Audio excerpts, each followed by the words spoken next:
R K Garg, इनका सवाल ऐसा है कि आप जितना ताकत से इस अंधविश्वास को दूर करने का प्रयास करते हो, अपनी बात कहते हो, उतने ही ताकत से वैज्ञानिक लोग ये बात क्यों नहीं कहते हैं?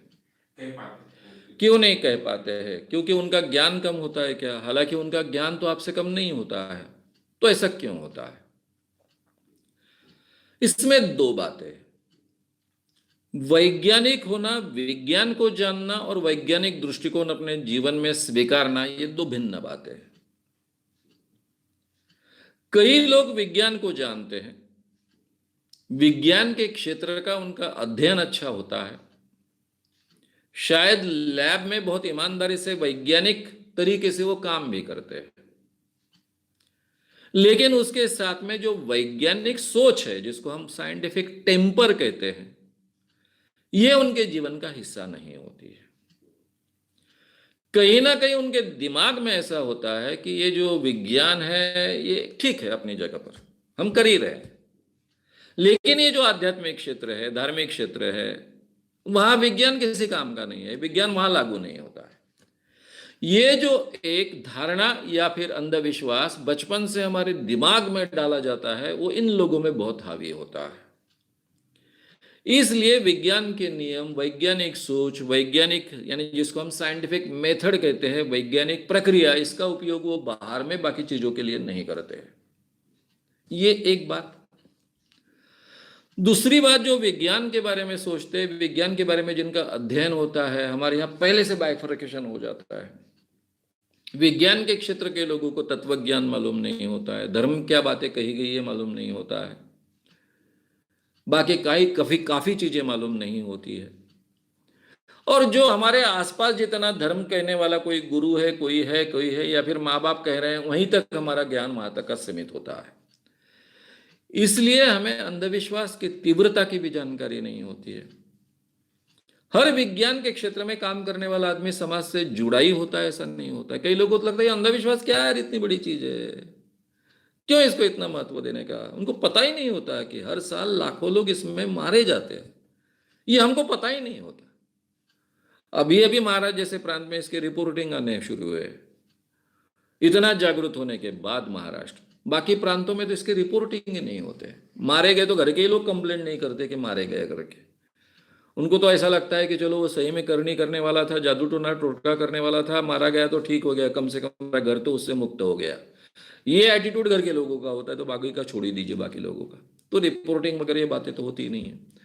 लोग मारे जाते हैं, लोग प्रताड़ित होते हैं, उनका बहिष्कार होता है, उनका जीवन जीना हराम हो जाता है, उनका शोषण होता है अलग अलग ढंग से, आर्थिक रूप से, शारीरिक रूप से। इन चीजों की जानकारी उनको नहीं होती है, और ये विषय बहुत स्पेशलाइजेशन का है।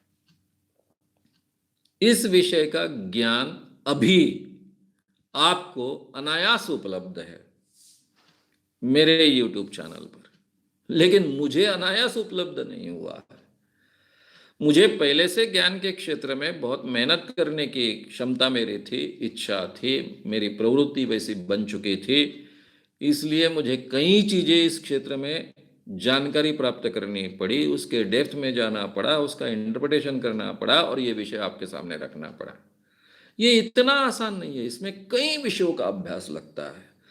फिलोसॉफी का अभ्यास लगता है, साइकोलॉजी का अभ्यास लगता है, सोशियोलॉजी का अभ्यास लगता है, एंथ्रोपोलॉजी का अभ्यास लगता है।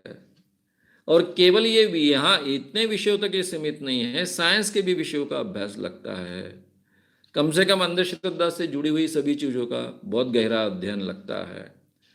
तो इतना अध्ययन कर कोई व्यक्ति करेगा ना, जिसको ये महसूस होगा कि ये करना आवश्यक है, और उतनी उसमें क्षमता होगी। तो इसलिए इन लोगों को कई चीज़ों की जानकारी नहीं होती है। अभी उदाहरण ही दो महाराष्ट्र के साइकेट्रिस्ट के, तो उनको देवी शरीर में आना क्या होता है, भूत शरीर में आना क्या होता है, ये 35-40 साल पहले मालूम नहीं था। मैं पहला व्यक्ति हूं उनके ध्यान में लाकर देने वाला कि ये तुम्हारा क्षेत्र है, तुमको ये मालूम चाहिए। ये केवल आप बीमारियों के नाम लेकर मत बैठिए, ये समस्याएं होती है, और इस क्षेत्र में वो वेल इक्विप्ड नहीं है। इसलिए मेरी बड़ी दिक्कत होती थी कि लोग बोलते थे कहाँ जाए, मांत्रिक के पास ना जाए तो साइकेट्रिस्ट के पास जाए, और साइकेट्रिस्ट को कुछ मालूम नहीं, भालामती क्या होती है। अभी मैं नाम नहीं लूंगा, लेकिन एक बड़ी साइकोलॉजिस्ट और एक बहुत बड़े साइकेट्रिस्ट, इनका एक प्रोग्राम चल रहा था, मैं अनायासे उस प्रोग्राम में गया। एक किसी ने भानामती का सवाल पूछा और वो clinical psychologist, famous clinical psychologist, हमारे ये साइकेट्रिस्ट के सामने जवाब दे रहे थे कि भानामती नाम की कोई चीज ही होती नहीं है, ये कपड़े जलना वगैरह वगैरह सब बातें कहती है, झूठी बातें होती है, ऐसा कुछ होता ही नहीं। साइकेट्रिस्ट भी कह रहे थे कि ऐसा कुछ होता नहीं। फिर मुझे खड़ा रहना पड़ा, भाई ऐसा होता है, गांव गांव में होता है, पूरा गांव अस्वस्थ होता है, 3-3, 4-4 हजार की भीड़ इकट्ठा होती है, पुलिस के पहरे लगते हैं, पुलिस के सामने ये सब होता है, ये होता ही नहीं, नकारेंगे कैसा? तो इस विषय का नॉलेज भी प्राप्त करना आवश्यक होता है, और ये इतना पहले आसान नहीं था, अब आसान बना है, क्योंकि सब एक जगह इकट्ठा आ गया है। डॉक्टर अब्राहम कोर की कुछ किताबें बेसिक है, लेकिन उसमें सब कुछ नहीं है, पूरे विषय कवर नहीं किए गए, तो इसलिए काफी विषयों की जानकारी अधूरी थी।